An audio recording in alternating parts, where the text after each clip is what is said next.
Yeah,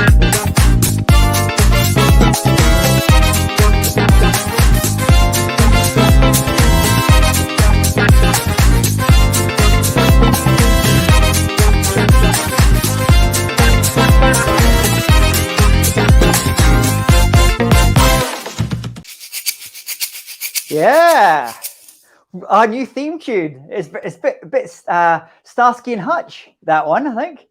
You know what? It just makes me smile and it makes me bop and energizes me. And I thought, who cares if it's appropriate? I love it. I hope you do too. Yeah. And you were bopping and you had your, what was that? Yeah. You were shaking? Was that your money box? It was my little shaker I sometimes bring out because I knew our guest today is also a fellow percussionist and drummer. So I decided to bring this along, but I didn't realize you're going to have this great kind of music getting us going today. Oh, it's fabulous, isn't it? So what a great link you've just made, James. I'm going to have to let you carry on because you've made a beautiful link from our music to our guest. Go for it. Yeah, so today we have a wonderful guest. Frank Furness is an international specialist in sales, technology, social media, and goal setting, and how they work in tandem to produce great results for organizations.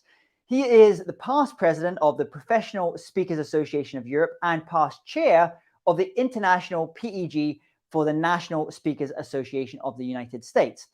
And many of the world's most successful speakers started out by attending his Speakers Bootcamp, which he now runs on 5 continents. So please welcome to the show, Frank Furness.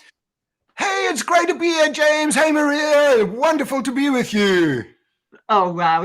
That's wonderful. What a great start. Great energy. Frank, it's so good to have you here. I think anybody who's anybody in the speaking world knows about Frank Furness. I mean, you are a legend in your lifetime.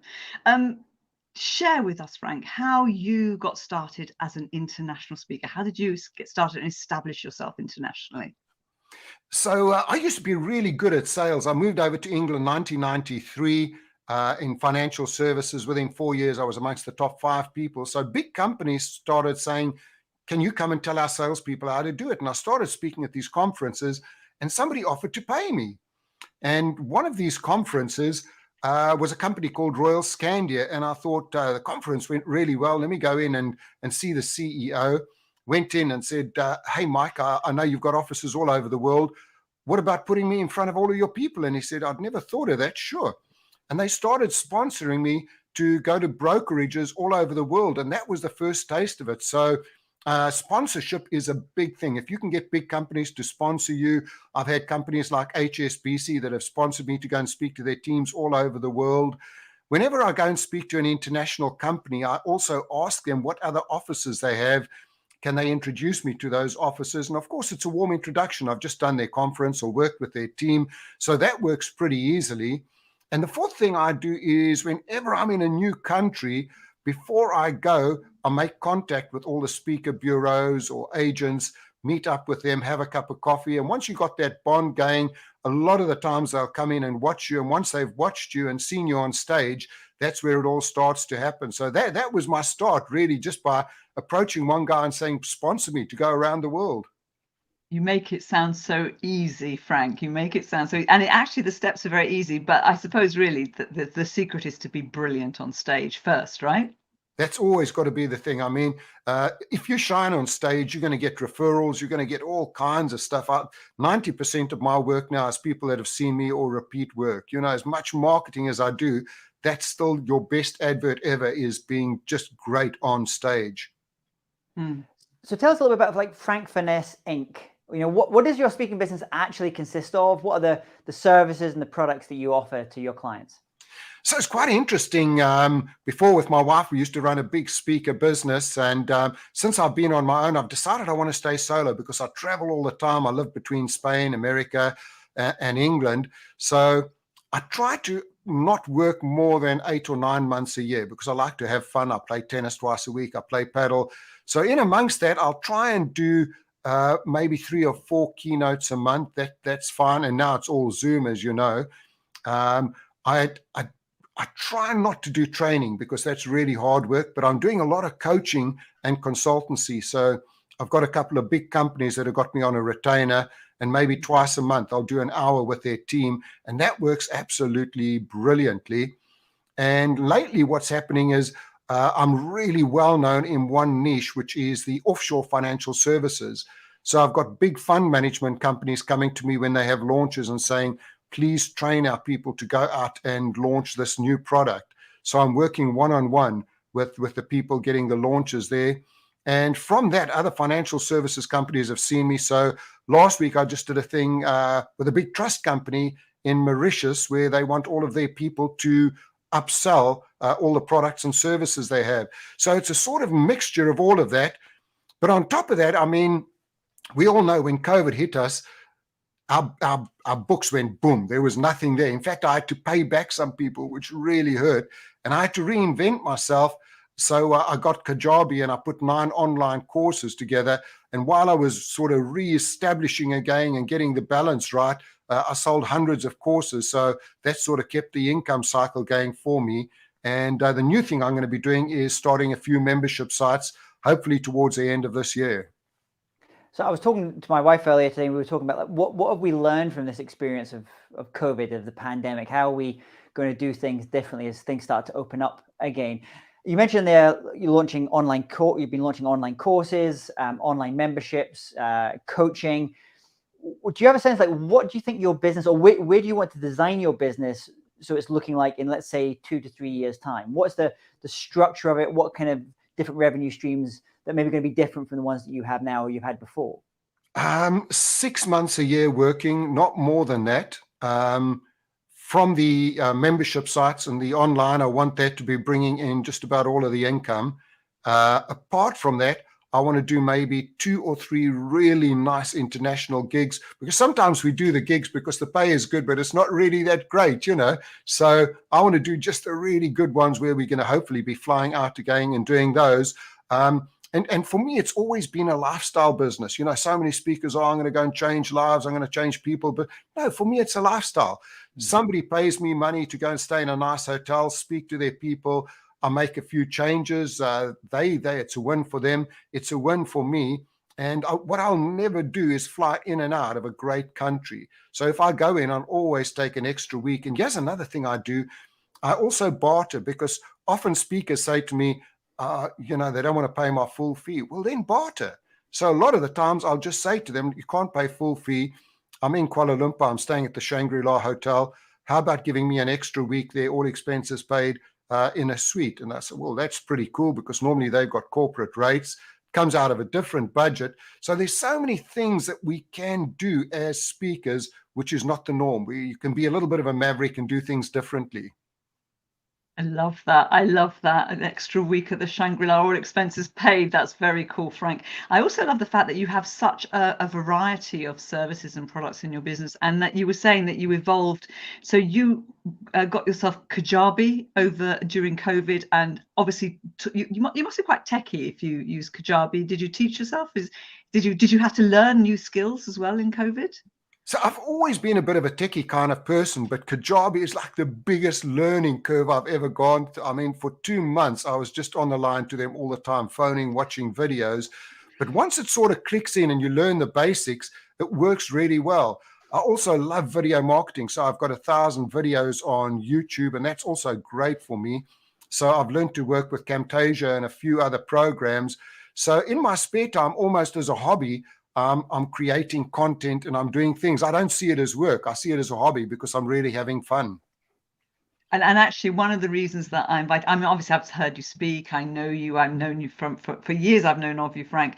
But one of the reasons I brought you on board is that you write one of the best newsletters, and it's not a weekly newsletter or a daily newsletter. It's a bit more ad hoc, but it's packed solid with amazing advice. It's one of the few that I keep referring back to, and that's another piece of content that you're creating, clearly.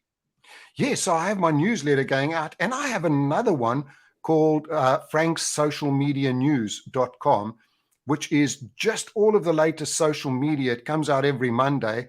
And that's it's a piece of software that goes out, and based on the keywords I've put in, it will collect information. And all I do is on a Sunday, just quickly look, I want that information, I want that out, add a few things in, boom, it goes out to all of the subscribers, and I don't have to do much. So I try and automate as much as I can. But the one newsletter you say, I mean, that does take a bit of time, and I put in a huge amount of effort to give people some great tips that they can use in their business.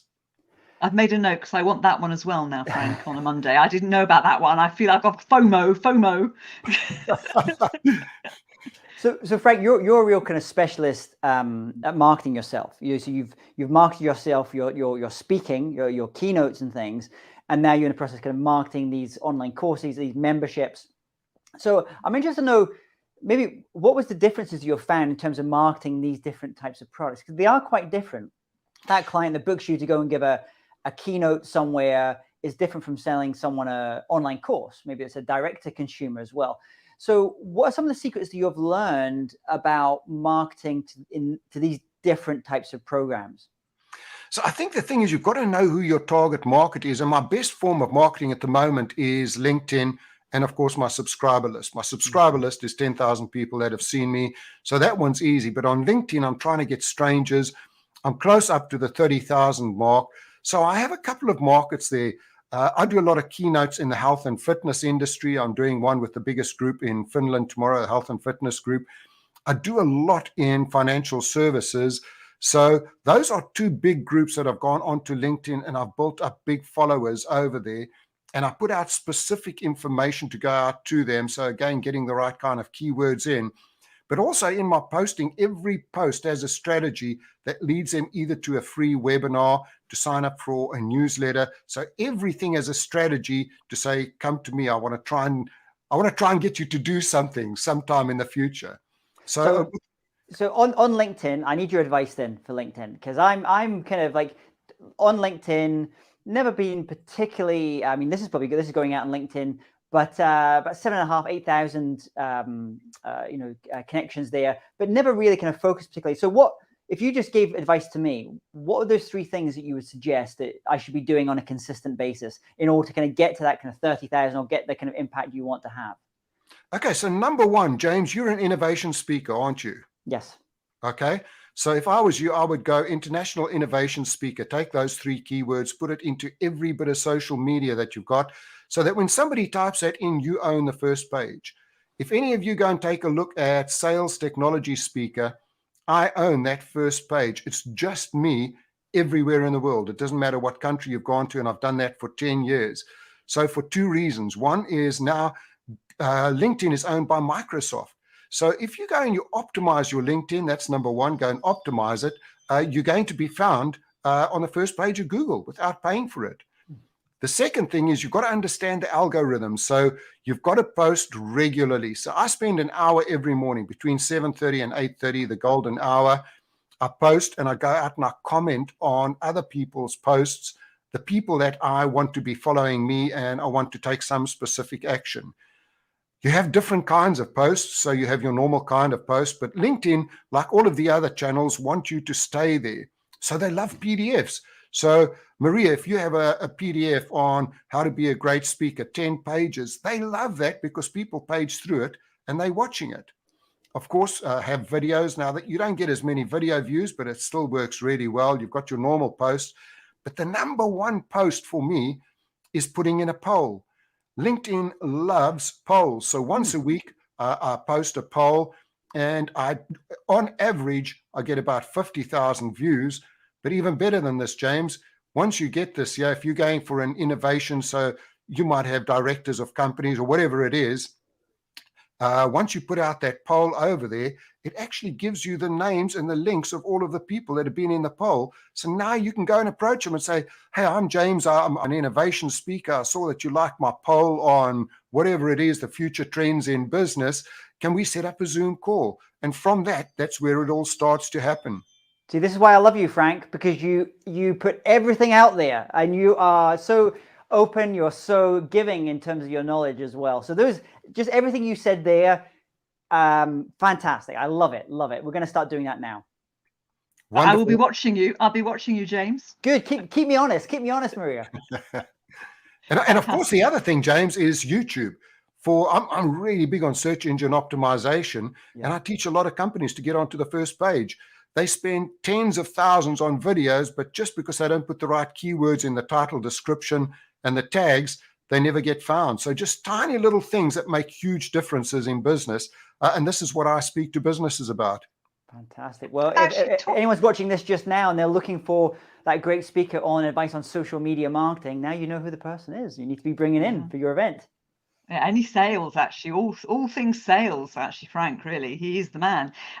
Talking about YouTube, you are generously sharing an ebook on creating the perfect YouTube marketing video. Can you? We're going to put a link on the notes on the Speaking Business TV website, but please give us a couple of tips on that too, because my YouTube is not, I have a YouTube channel. I'm sure I'm doing lots wrong. So it's a 55-page book and covers as much as I could give. I should be selling the book, but there's just tons of information there, how to create the videos. The big thing going into the YouTube channel, the things you've got to do right to get seen, because so many people have great videos and they have like 5 views, which is, it's just useless, So how do you generate all of those views? Plus there's lots of extra little secret tips in there. So things like how you can research other people's keywords. So I use 1 or 2 pieces of software on Chrome, and let's say I wanted to see somebody that's got 100,000 views on how to play great drums. I can go in and the software will give me all of the keywords and why YouTube loves him, and I can actually copy those and just put them into mine as well. As long as they're pretty general, I can do the same kind of thing. So there's so much in that book that people can get. Please download it today. I'm going to. What about you, James? Fantastic. Yeah, so we're going to have a link. If people go to speakingbusiness.tv and just enter your details there, you'll get to the resources page where some of the links that Frank's talking about just now. If you just want to get straight to it, don't want to sign up, just go to productivitycenter.com/YouTube. That is Frank's website. You're going to get access to that as well. What about you? So you're always up on tips, you're kind of using different tools, social media. You mentioned one there for finding great keywords on YouTube.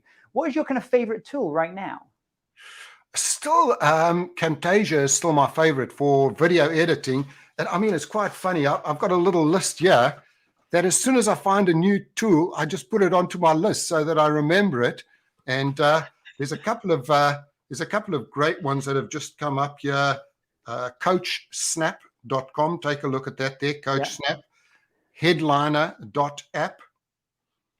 People are always when you've got the videos and you want all of the words to come in there, rev.com.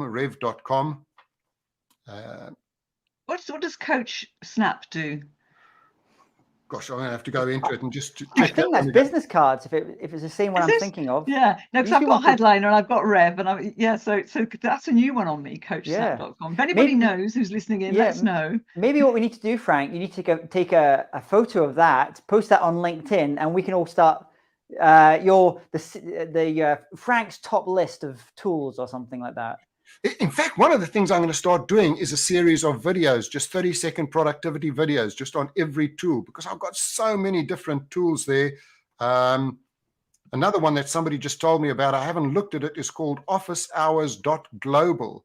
So as soon as somebody mentions, I just go into all of these tools there, but I love them. Great. And of course, the best tools, my 2 favorite that you were asking about, Maria, is add-ons to Chrome for if you want to do little video emails, which is Loom. Yeah, that's a great tool. Everyone knows about Loom. Yeah, no, it's good. I mean, there's so much more video now, isn't there? Obviously, you use video a lot, but there's a lot more video going on. Although you interestingly said that the video on LinkedIn doesn't get as many views as perhaps it should. Hopefully, we're going to get loads of views here. But it's fascinating, isn't it, that they're encouraging you to do LinkedIn Lives and do videos, but yet videos aren't getting as much as polls. No, I mean, polls are doing incredibly well. The business pages on LinkedIn they're a dead dog. Nothing's happened there. They tried another little thing where they add a video into your profile. That's a dead dog as well. So just go with the things that work. Like the polls are brilliant. I'm hoping the video is going to catch up, but they just, if you compare that to Facebook Live, you're going to get way more interaction on Facebook Live.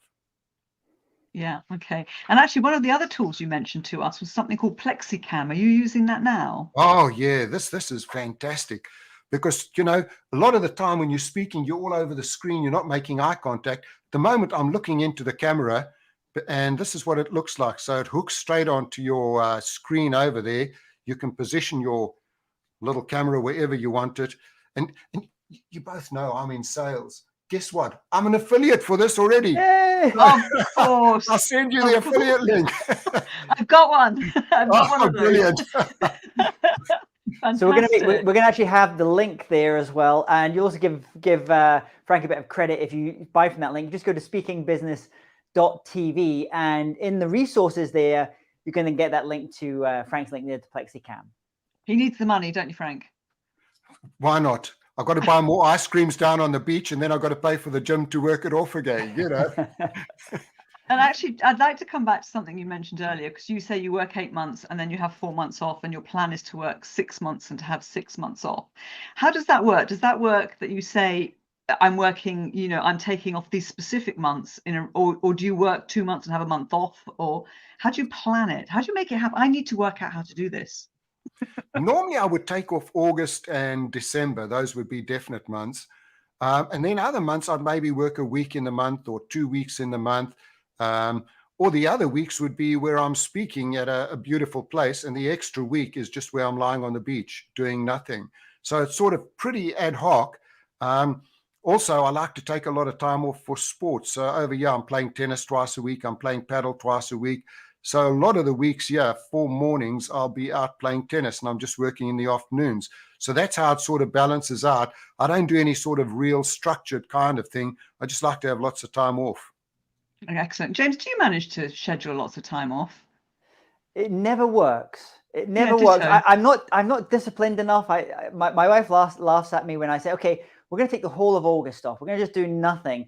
And then inquiries come in, and I'm still of that mindset. I'm like, okay, I want to do that. That's an interesting gig. I want to do that one. And that's funny. And I was going to say, it's funny because you've had the busiest August you've ever had this year. Who would have thought August, a busy August? That's how bizarre is that? But what I love what you're saying also there, Frank, is you're also giving a sense of the breadth of different speakers out there. I had a conversation with a speaker the other day who doesn't really want to travel, doesn't like particularly traveling that much. We were talking about Florida earlier, lives in a part of Florida. And frankly, between his virtual things, and he's not far from you in Orlando, that's it. He doesn't want to do the traveling thing. And then there's other people like yourself who, and probably I count myself to that, we love seeing the world. We love that opportunity. It's a lifestyle in that sense as well. So that's the thing I love about speaking, is that regardless of where you're at and where it fits into it, there's opportunity there. There's ways to make it fit for the way that you want to have your lifestyle. And I've spoken in 69 countries, and it's funny how the mind works. When you sort of got an idea of, I want to speak in that country, it just sort of comes up. And it happens because just before lockdown, I wanted to go to South America, and I got a gig to speak on a cruise. So a friend and I we did the cruise, and we went to Argentina, we went to Chile, we went to Brazil, went to Panama. And thinking about it now, I don't know if I'll ever have that opportunity again with COVID coming in and how the world has changed. So I'm really fortunate, like you, James, to the places we've gone and we've seen, you know.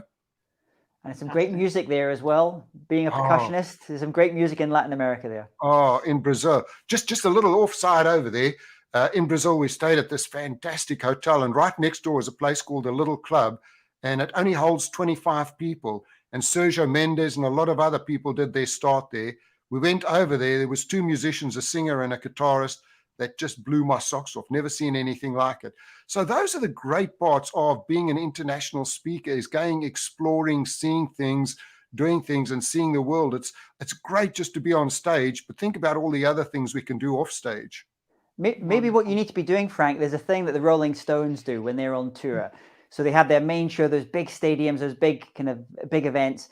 But afterwards, they always, or nearly always, they'll book a little small club, a little gig, a little bar kind of thing, and where they go and just hang out and play. So maybe when you do those big stages like you do as a speaker, maybe you need to book like those 1 a.m. gigs and have a bit of fun, have a rock out a little bit. Well, we do that when I go to my place in Spain. We have a thing called the Big Jam 3 times a week, and there's some incredible musicians that have retired there. Some of them are still on the road touring and that kind of thing. but we get together and we all do it for free. But we have like 300 people that come to watch us, and we just have a ball, which is great. Wonderful. So a lot of speakers listening to this will be thinking, wow, I want to be in Frank's world. And actually, they're going to have an opportunity to do that because you have just started a new Facebook group for speakers. Can you tell us a little bit about us? James and I are in that group too, so we will be participating. Tell us a bit more about it. Yes, I just thought there's a lot of groups out there on all the remote stuff we use, but I just thought there are so many great speakers out there with great strategies. I have so many great speaker friends that I speak to. I was just speaking to Alan Pease this morning, who, he just made 100 grand in a week, 2 weeks ago, but bastard, and good man. And he's just sharing on what he does and how he does it. And I just thought, what a great platform for people to come in and say, here's an idea. This is how I do swap outs at hotels for speaking. One of my great friends, Scott Friedman, he does that. Oh, he's a master at that. He's fantastic at that. I mean, if he wants to go to Koh Samui, he goes to the top hotel and says, I'll do a 1-hour session for your staff. Give me a week free. Yeah. So these are the kinds of things I want people to come on. It's really all about sales and marketing and sharing ideas that'll benefit everybody else. So please, if you're a speaker, come and join. But more than that, please contribute to it as well. Lovely. Love that. Love that. You're so generous. And also put your show on there every week so everyone can see the great things you're doing, Yeah. Yeah, absolutely. So that group is called Speak for Profits. We'll go to facebook.com, look in the group Speak for Profits. We're also going to have a link to that, as I mentioned earlier, if you go to speakingbusiness.tv, and all the show notes we'll be speaking about today, they're all going to be in there as well. Maria, I don't know, we didn't have any tools for this week, top tools. We normally have something. Well, I think it was your turn actually, James, but I think that Frank has shared so many tools. So many. I think that's more than enough for people to be going. We don't want to burst the bank. Also, no. Frank, I don't know if you've listened into any of the shows, but often James's tools are very expensive. He has expensive tastes. He does look like an expensive taste person, doesn't he? I mean, just look at that jacket he's wearing, the hanky over there. Next week, this is going to be my tool. I'll tell you more about it. It's actually fits part of a more expensive tool, but that's another thing. There you go. See, you have to watch next week. Goodness gracious, I don't know what his bank balance is, but he's doing well. How shall we leave people? What are we going to leave them with? What thoughts, Frank, can we leave speakers with? Again, is just reinvent yourself, because a lot of the speakers are phoning me saying, geez, we're starving. Some really good speakers. We've just done keynotes. We don't know what to do. We don't know where to go. Reinvent yourself. Do anything you can just to keep the balance until we get out of it, because we will get out of it. But, if you've got to do training, if you've got to do a bit of coaching, whatever you've got to do, big one is start doing online courses, because there is a huge market out there for online courses. Lots and lots of people, lots of big companies are looking for it. So please get involved. Again, my favorite tool is Kajabi. It's pretty expensive. James, you're probably using it, but it's a great tool. And my third one is just, with all of the stress going on, just start enjoying life again. Just look at the good things that are happening. So many people are getting COVID. So many people are suffering. Just be grateful for what you've got. Go out and enjoy every day. And any gigs you get, just give 100%. As Maria said, if you're great giving your gig, you're going to get tons coming back to you again. That's lovely. That's wonderful. Fantastic. Frank, thank you so much. Oh, thanks, James. Thanks, Maria. Great being with you. And looking forward to catching up and having a cup of coffee or a few single malts. Yeah, champagne. All right. Thank you, everybody. Take care, everyone. Have a great week, all. Enjoy our new theme tune. Here it comes.